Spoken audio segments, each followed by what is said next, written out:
In the morning, I ఒక person కలిసాను. ఆయనకి around ఒక 50 ఏజ్ ఉంటుంది and 25 years of experience. He is one of the person who participate for making of Kalki movie climax. మీరు కనుక నా videos కొత్తగా చూస్తున్నారు అనుకుంటే ఇప్పుడే వెళ్ళి ఫాలో కొట్టండి. కొత్త టెక్నికల్ స్టఫ్ అంతా ఉంటుంది. And coming to the video నన్ను కొంతమంది కొన్ని క్వశ్చన్స్ అడిగారు. ఆ క్లైమాక్స్ ఎలా చేశారు, అసలు ఏ సాఫ్ట్వేర్స్ యూస్ చేశారని.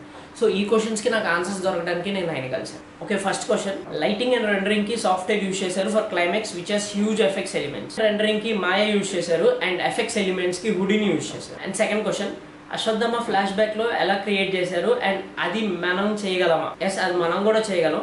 మీ ఫ్లాష్ బ్యాక్ లో అశ్వత్థామని చూస్తే అది డూబ్ క్యారెక్టర్ కి ఫేస్ ట్రాకింగ్ చేసి ఫేస్ అనేది రీప్లేస్ చేసి. And third question, 3D modelling how much important for కల్కి మూవీ. ఈ క్వశ్చన్ కి ఆన్సర్ నాకు వాళ్ళ దగ్గర నుంచి వచ్చింది ఏంటంటే, మోస్ట్ ఆఫ్ ది మూవీ మొత్తం 700 VFX క్లిప్స్ ఉన్నాయంట.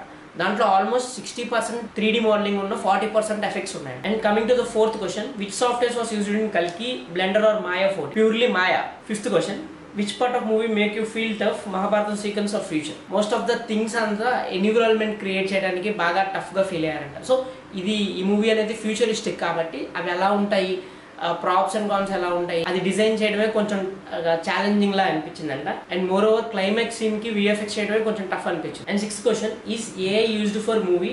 If yes, which shorts? ఈ మూవీలో కూడా ఆర్టిఫిషియల్ ఇంటెలిజెన్స్ యూజ్ చేశారంట. వీటికంటే ఎన్విరాన్మెంట్ క్రియేట్ చేయడానికి, కొన్ని రిఫరెన్స్ మోడల్స్ తెలుసుకోవడానికి AI యూజ్ చేశారంట. మీకు కూడా ఇంకేమైనా డౌట్స్ ఉంటే కింద కామెంట్ బాక్స్ లో కామెంట్ చేయండి. వాటికి ఆన్సర్స్ తెలుసుకోవడానికి నేను ట్రై చేస్తాను.